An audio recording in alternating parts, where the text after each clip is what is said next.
आज हम utilisation of electrical energy में डिस्कस करेंगे प्रकाश व्यवस्था के प्रकार, मतलब प्रकाश व्यवस्था कितने प्रकार की होती है। इसमें है प्रत्यक्ष प्रकाश व्यवस्था, अर्ध प्रत्यक्ष प्रकाश व्यवस्था, अप्रत्यक्ष प्रकाश व्यवस्था, अर्ध अप्रत्यक्ष प्रकाश व्यवस्था और सामान्य प्रकाश व्यवस्था। इनके बारे में जानिए क्या होते हैं कि किस तरीके से प्रकाश को व्यवस्थित किया जाता है जिससे हमें उस प्रकार की संपूर्ण मात्रा हमें प्राप्त हो सके। सबसे पहले देखते हैं हम प्रत्यक्ष प्रकाश व्यवस्था, डायरेक्ट लाइटिंग सिस्टम। इस विधि में प्रकाश प्रकाशोत्पादक वस्तु, बल्ब आदि से सीधे ही नीचे की ओर प्रकाशित किए जाने वाले तल पर पड़ता है। एक बार और सुनिए, इस डायरेक्ट में क्या पड़ेगा, जो प्रकाश होगा सीधे नीचे की ओर प्रकाशित किए जाने वाले तल पर पड़ता है। इसमें बल्ब के ऊपर V आकृति का परावर्तक प्रयोग किया जाता है जो नीचे की ओर खुला हुआ अथवा पारदर्शी कांच प्लास्टिक शीट से ढका होता है। इस विधि में बल्ब 90% प्रकाश जो नीचे की ओर आता है, केवल 10% प्रकाश ही इधर उधर फैल पाता है।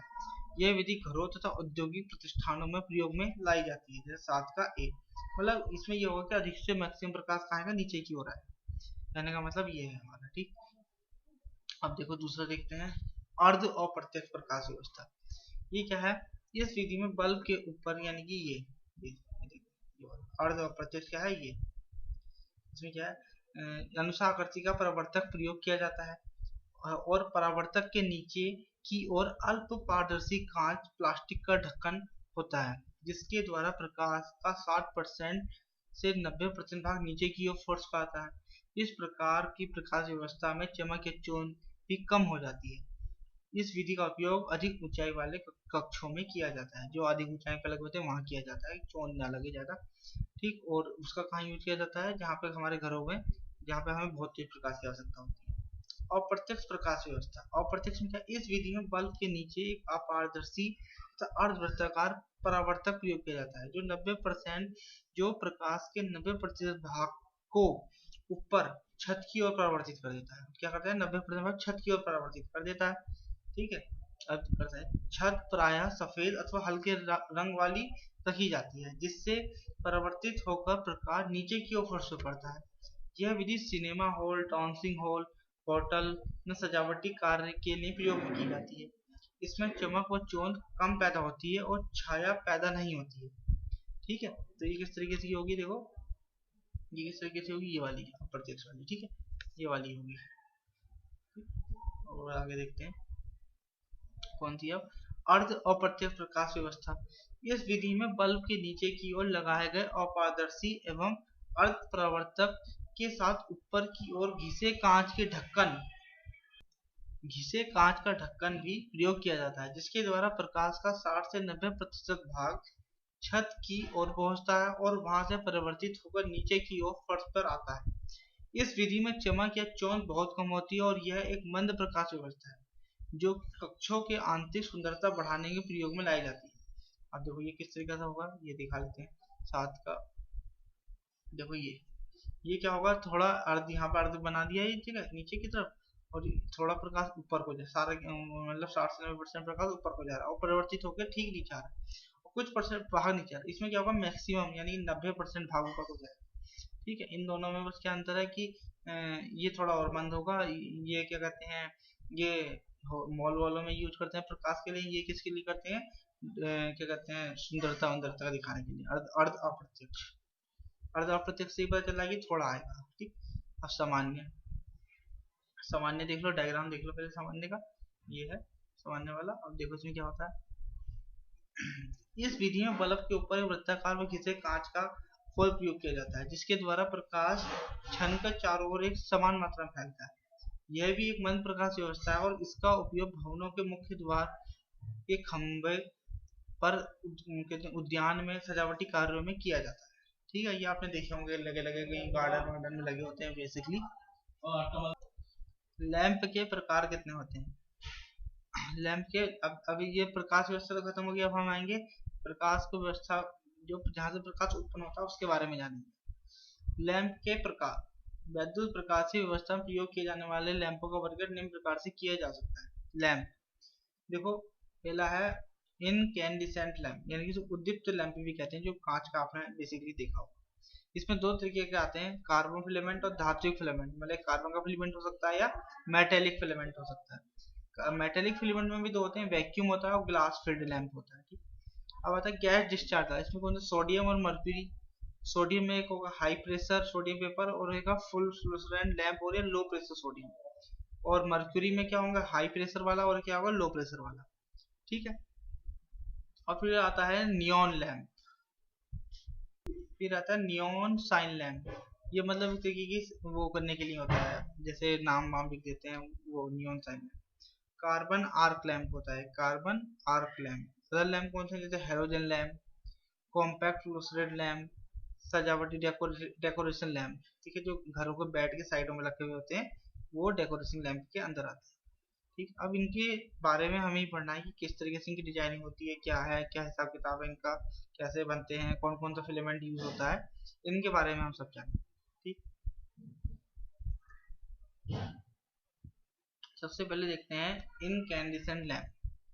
जिस लैंप में से विद्युत धारा प्रभावित करने पर उष्मा या प्रकाश अथवा उष्मा व प्रकाश दोनों उत्पन्न होते हैं, वो इनकैंडिसेंट लैंप कहलाता है, यानी कि उद्दीप्त लैंप कहलाता है। उष्मा या प्रकाश हो, या प्रकाश या उष्मा दोनों हो। यह दो प्रकार के होते हैं। पहला कार्बन फिलामेंट लैंप, धात्विक फिलामेंट। कार्बन फिलामेंट लैंप ये आजकल बहुत कम यूज हो रहा है। ठीक है, इसमें एक वायु रहित निर्वात कांच के बल्ब में एक कार्बन का फिलामेंट लगाया जाता है। फिलामेंट को सहारा देने के लिए कांच का स्तंभ तथा एक धात्विक तार प्रयोग में किया जाता है। इसे कार्बन को सहारा देने के लिए। यह चित्र 8 में दिखाया गया है, देखो ये जिस तरीके से ये है। ठीक है, ये कार्बन की है और इस पे एक तार इसे रखने के लिए तार लगा दी गई है, ये वाली, ये जो तार। ठीक, जैसे कनेक्टिंग है, कैप पिन है और स्टीम फिलामेंट है, ग्लास बल्ब। इसमें जब एक कार्बन फिलामेंट में से विद्युत धारा प्रवाहित की जाती है तो वो अपने उच्च प्रतिरोध के कारण गर्म हो जाता है और उष्मा तथा प्रकाश उत्पन्न करने लगता है। इस लैंप का प्रकाश बहुत कम हो जाता है और पीलापन लिए होता है। मतलब इस पर प्रकाश बहुत कम होता है, जलेगा तो पीलापन बहुत होता है। लैंप का कार्यकारी तापमान 2000 डिग्री सेल्सियस तक होता है। इस कार्यकारी का मतलब जिस टाइम वो चल रहा है। इससे अधिक तापमान पर कार्बन का वाष्पीकरण प्रारंभ होने लग जाता है, जिससे लैंप के भीतर का भाग क्या हो जाता है, काला हो जाता है। वाष्पीकरण के कारण कार्बन के ऑक्सीकरण को रोकने के लिए बल्ब को निर्वात में कर जाता है, पर अगर टेम्परेचर ज्यादा होगा तो वो वाष्पीकृत हो जाएगा। इसका यूज कहाँ पर है, इस लैंप का प्रकाश बहुत कम होने के कारण इसका उपयोग प्रकाश व्यवस्था में नहीं किया जाता है, आज की यूज ही नहीं है। यह लोड के रूप में बैटरी चार्जिंग कार्य तथा उष्मा विकिरण उपकरणों में प्रयोग किया जाता है। कहाँ में, बैटरी चार्जिंग कार्य तथा उष्मा विकिरण उपकरणों में प्रयोग में लाया जाता है। इसकी स्पेसिफिकेशंस क्या है, इस लैंप का प्रकाश 3.5 से 3.6 ल्यूमेन पर वाट तक होता है। इसकी आयु लगभग 600 से 800 घंटे कार्य घंटे तक होती है। ठीक, अब आते हैं धात्विक फिलामेंट। धात्विक तो ऑब्वियसली बात है इससे कि दो प्रकार के लैंप है, निर्वात लैंप और गैस भरा लैंप। निर्वात मतलब कहने का मतलब कि उसमें से अगर सारी गैस निकाल दी जाएगी। गैस भरा लैंप में अगर उसके अंदर कोई गैस भर दी जाएगी। निर्वात प्रकाश का धात्विक फिलामेंट लैंप। आप देखते हैं निर्वात प्रकाश का धात्विक फिलामेंट लैंप क्या होता है। इसमें एक निर्वात युक्त कांच का बल्ब के एक टंगस्टन फिलामेंट लगाया जाता है। फिलामेंट को सहारा देने के लिए एक कांच का स्तंभ या सपोर्ट वायर प्रयोग की जाती है, जैसे कार्बन में यूज कर रहे थे, क्योंकि उसको कहीं ना कहीं तो रोकोगे ना उस फिलामेंट को, नहीं तो हिलता रहेगा। कांच का स्तंभ में एक छिद्र होता है जिसे बल्ब को निर्वात करने के बाद उष्मा प्रक्रिया से बंद कर दिया जाता है। फिलामेंट के संयोजकों को बल्ब की टोपी कैप पर अर्धचालक पदार्थ में फंसे हुए संयोजक बिंदु से जोड़ दिया जाता है, जैसे चित्र में दिखाया गया। देखो ये है टंगस्टन का फिलामेंट है, इसे तार के साथ सहारा दे रखा है और एक कैप है ऊपर, ये दो पिन निकली हुई है बाहर को। ठीक है, ये इंसुलेटर है, ये जो लगा होता है insulator, neck of the cap, exhaust tube बाहर गैस निकालने के लिए। ठीक है, आपने सबने देखा होगा, बताने की जरूरत नहीं। इसमें जब टंगस्टन फिलामेंट में से विद्युत धारा प्रवाहित की जाती है तो वो उच्च प्रतिरोध के कारण गर्म हो जाता है और उष्मा तथा प्रकाश उत्पन्न करने लगता है। यह लैंप कार्बन फिलामेंट लैंप की अपेक्षा अधिक प्रकाश उत्पन्न करता है। कार्बन के मुकाबले पीलापन थोड़ा कम होता है पर ज्यादा प्रकाश उत्पन्न करता है। इसका गलनांक कितना होता है 34। देखो यही आपको दो चीजें कवर हो रही हैं, हाथों हाथ ये पता चल रहा है कि आपको किस बल्ब में कौन सा मटेरियल यूज किया जा रहा है और उसका तापमान कितना होता है, कितना तापमान तक सह सकता है, कहाँ पर वो वाष्प बनेगा। तो मुझे अलग से पढ़ाने की जरूरत नहीं है कि फिलामेंट कौन सा फिलामेंट कहाँ यूज होगा, परंतु लैंप का कार्यकारी तापमान 2000 डिग्री सेल्सियस तक रखा जाता है क्योंकि इससे अधिक तापमान पर टंगस्टन वाष्पीकृत होने लगता है। 3400 डिग्री सेल्सियस से ज्यादा नहीं रखते क्योंकि बार बार यूज करना है बल्ब, तो क्या कहते हैं जल्दी खराब नहीं होता।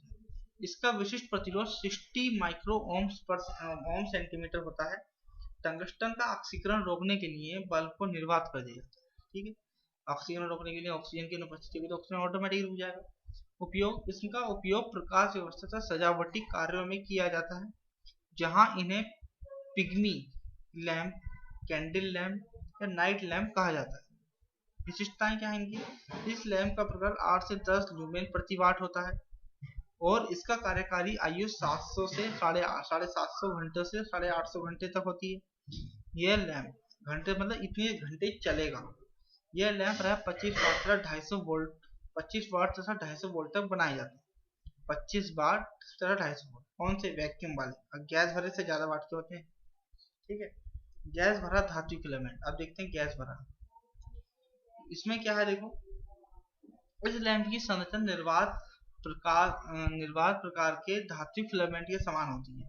इसमें मुख्य अंतर ये होता है कि इसमें बल्ब में निर्वात पैदा करने के स्थान पर उसमें कोई निष्क्रिय गैस या इनर्ट गैस या ऑर्गन नाइट्रोजन या अथवा इन दोनों गैसों का मिश्रण भर दिया जाता है। नाइट्रोजन बेसिकली ठंडा है, आर्गन की क्योंकि रिएक्शन नहीं करती, मिश्रण ज्यादा भरा जाता है, इसलिए यह लैंप गैस भरा लैंप यानी कि gas filled metallic filament lamp कहलाता है।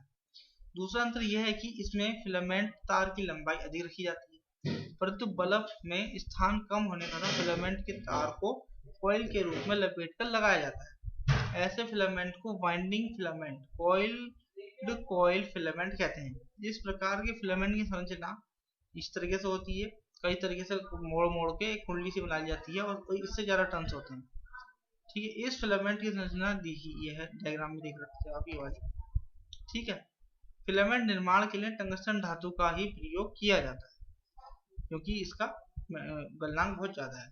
इस प्रकार के लैंप में निष्क्रिय गैस भरी जाती है जिससे फिलामेंट का कार्यकारी तापमान निर्वात प्रकार के लैंपों की तुलना में अधिक हो जाता है और 2500 से 2700 डिग्री तक पहुंच जाता है। जैसे तापमान बढ़ता है लैंप द्वारा प्रकाश की तीव्रता भी बढ़ जाती है। इसका यूज कहाँ है? इनका उपयोग सभी प्रकार के प्रकाश व्यवस्थाओं में व्यापक रूप से किया जाता है। इन बल्बों को GLS general lightning service bulb भी कहते हैं और आज के जमाने में हम इन्हें सबसे ज्यादा यूज नहीं मतलब पहले यूज करते थे, LED के आने से पहले। ठीक है, यूज करते थे जिसमें गैस भरी होती थी। और गैस डिस्चार्ज लैंप अगले टॉपिक वीडियो